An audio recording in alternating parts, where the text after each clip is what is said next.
Hello बच्चों, कैसे आप लोग हैं? आपके समझ में होंगे। आज मैं लेके आया हूँ जीसीईआरटी क्लास 7 का सिविक्स का चैप्टर 5 जिसका नाम है लिंग बोध का सभी प्रश्न उत्तर। इससे पहले मैंने सिविक्स को 1 से लेकर 4 तक और अदर सब्जेक्ट का ऑलरेडी डाल रखा है। अगर आपने अभी तक नहीं देखा है तो उसे जाकर जरूर एक बार चेकआउट करें। मैं लिंक आई बटन और डिस्क्रिप्शन दोनों में दे दूँगा। और हाँ, अगर चैनल पर नए हैं तो लाइक से सब्सक्राइब करके नोटिफिकेशन बिल को जरूर हिट कर दे ताकि हर नई वीडियो का नोटिफिकेशन आपको टाइम टू टाइम मिलता रहे। तो चलिए शुरू करते हैं। सबसे पहला जो क्वेश्चन है वो आपका फिल इन द ब्लैंक से यानी रिक्त स्थानों को पूर्ति कीजिए। इसका पहला क्वेश्चन दिया गया है, घरेलू कार्य जैसे खाना बनाना डैश का कार्य समझा जाता है, तो हमारे समाज में ये स्त्रियों का कार्य समझा जाता है। दूसरा क्वेश्चन है 2001 की जनगणना के अनुसार झारखंड की साक्षरता दर डैश है, तो ये आपका 67.63% है, हो जाएगा। उसका तीसरा क्वेश्चन दिया गया है कामकाजी महिलाओं पर डैश का बोझ होता है, तो काम का दोहरा बोझ होता है क्योंकि वो घर का भी काम संभालती है और ऑफिस का भी संभालती है। चौथा क्वेश्चन है समाज डैश के कारण स्त्री एवं पुरुष से अलग अलग कार्य की अपेक्षा करता है, समाज रूढ़िवादी है इसलिए दोनों से अलग अलग काम की अपेक्षा करता है। पांचवा नंबर है लैंगिक रूढ़िवादिता को समाप्त करने में डैश की अहम भूमिका है, तो शिक्षा की। लैंगिक रूढ़िवादिता करने का मतलब है ये लड़का है तो ये काम करेगा और ये लड़की है तो ये काम करेगा, तो इसमें क्या है, शिक्षा बहुत बड़ा भूमिका निभाता है। इसके बाद हम लोग आते हैं 2 नंबर में। 2 नंबर में निम्नलिखित प्रश्नों को उत्तर देने को कहा गया है। ये देखिए 2 हो गया है, एग्जैक्टली 1 नंबर है। घरेलू काम किसे कहा जाता है, तो उत्तर हो जाएगा घरेलू कार्य से अभिप्राय है जैसे झाड़ू लगाना, बर्तन साफ करना, कपड़े धोना, खाना बनाना, बच्चों बुजुर्गों और बीमारों की देखभाल करना आदि, ये सारा घरेलू काम में आता है। एक चीज़ और आपको बताना चाहूँगा कि कहीं भी आपको किसी भी तरह का कोई डाउट हो तो मुझे कमेंट में क्वेश्चन पूछ सकते हैं। मैं कोशिश करूंगा कि आपका डाउट जल्द से जल्द क्लियर कर दिया जाए। और एक चीज़ और, मैंने देखा है कि बहुत कम ही बच्चे हैं जो चैनल को लाइक शेयर और सब्सक्राइब कर रहे हैं, तो थोड़ा सा आप उसको सब्सक्राइब कर लें और चैनल को लाइक शेयर कर दें ताकि आपका थोड़ा सा सपोर्ट मुझे और मोटिवेट करे और मैं ज़्यादा से ज़्यादा आपके लिए इस तरह का वीडियो बनाते चलूँ। चलिए, दूसरा नंबर क्वेश्चन दिया गया है महिला आंदोलन क्या है।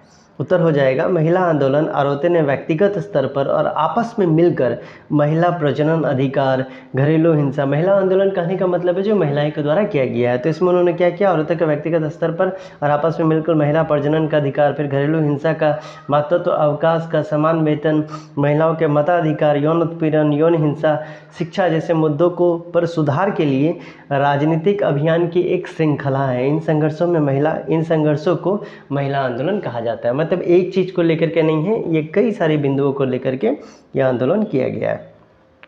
अगला क्वेश्चन है रूढ़िवादिता क्या है, तो उत्तर हो जाएगा रूढ़िवादिता सामाजिक विज्ञान के अंतर्गत व्यवहारिक एक ऐसे विचारधारा, व्यवहारिक करने का मतलब है व्यवहार से, एक ऐसी विचारधारा है जो पारंपरिक मान्यताओं का अनुकरण, तार्किकता या वैज्ञानिकता के स्थान पर केवल आस्था एवं प्रगाढ़ अनुभवों के आधार पर करते हैं। यानी पुराना जो अनुभव है उन्हीं के आधार पर जो चीज़ चला आ रहा है बस वही चीज़ चले आना चाहिए, इसके आधार पर करती है। ये सामाजिक, राजनीतिक और नैतिक मान्यताओं का समुच्चय है जो चिरकाल से प्रचलित मान्यता और व्यवस्था के प्रति सम्मान को बढ़ावा दे रहा है। यानी जो चीज़ आज हजारों लाखों साल से चला आ रहा है बस वो एज यूजुअल होना चाहिए, इसमें किसी भी तरह का कोई चेंजेस नहीं होना चाहिए।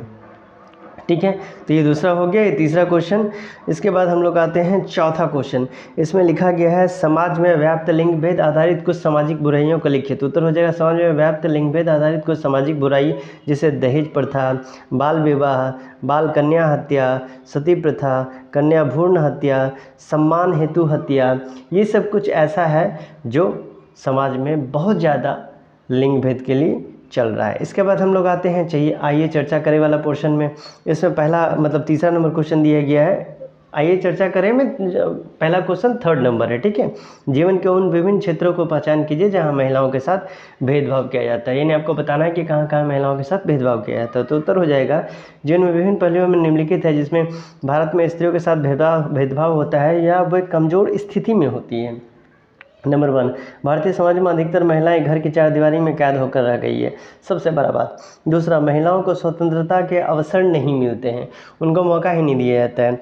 तीसरा, महिला साक्षरता दर आज भी 54% ही है जबकि पुरुषों की 76% है। सीमित संख्या में ही लड़की स्कूली शिक्षा के बाद उच्च शिक्षा प्राप्त कर पाती है। जनरली शहरों में ये दिखता है लेकिन गाँव घरों में आज भी ये चीज़ नहीं दिख रहा है। इसके बाद चौथा नंबर क्वेश्चन है यहाँ पर में दिया गया है, लड़कियों को बोझ समझा जाता है तथा कई क्षेत्रों में पैदा होने से पूर्व ही मार दिया जाता है। लड़कों के जन्म पर जश्न मनाया जाता है। ये बहुत सारे क्षेत्रों में आज भी देखा जाता है।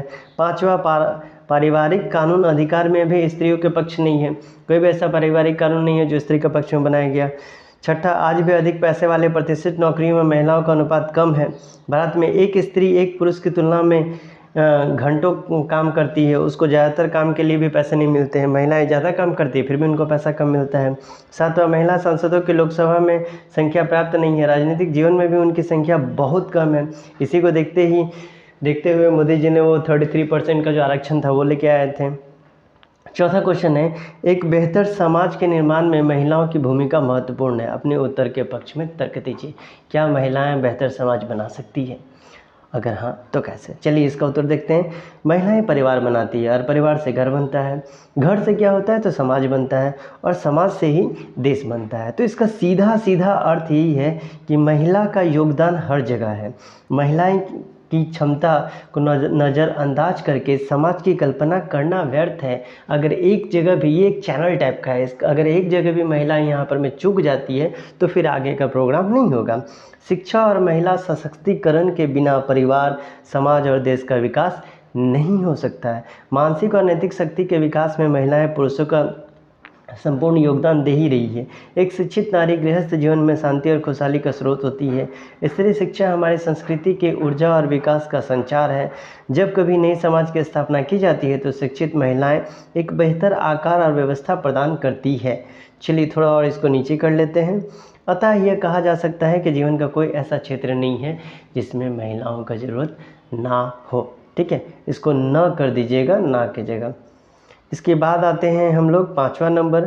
इसमें है, रूढ़िवादिता किस प्रकार लिंग भेद को जन्म देती है? लिंग बोध यानी एग्जैक्टली लिंग बोध क्या है?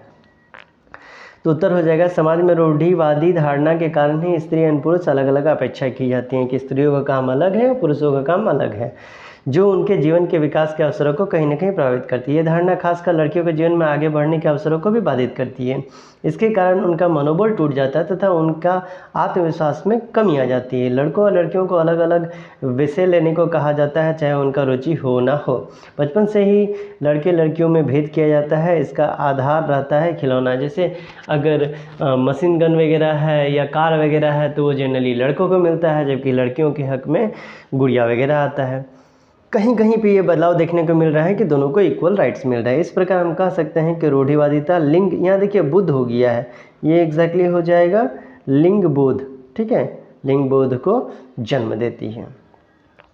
छठा नंबर क्वेश्चन में बढ़ते हैं। यदि आपके क्षेत्र में महिलाओं के हितों के से संबंधित कानून का उल्लंघन होता है तो इसके लिए जागरूकता फैलाने के लिए आप क्या कदम उठाएंगे? ठीक है, उसकी चर्चा कीजिए। तो इसका उत्तर हो जाएगा, यदि हमारे क्षेत्र में महिलाओं के हितों के संबंधित कानून का उल्लंघन होता है तो महिलाएं को जागरूकता लाने के लिए निम्नलिखित कदम उठाएंगे। पहला, महिलाओं के लिए एक समिति बनाएंगे जिनमें उनके हितों की चर्चा की जाए। दूसरा, पंचायत स्तर पर होने वाले किसी भी तरह की सभा में आने के लिए प्रेरित करेंगे ताकि वो अपनी समस्या को लेकर लोगों को वाकिफ करवा पाएँ। तीसरा जो है, तीसरा पॉइंट में है, इसके लिए पंचायत स्तर पर एक निगरानी समिति बनाई जाएगी जो ये पता लगाएगी कि उनका हितों का ख्याल रखा जा रहा है या नहीं।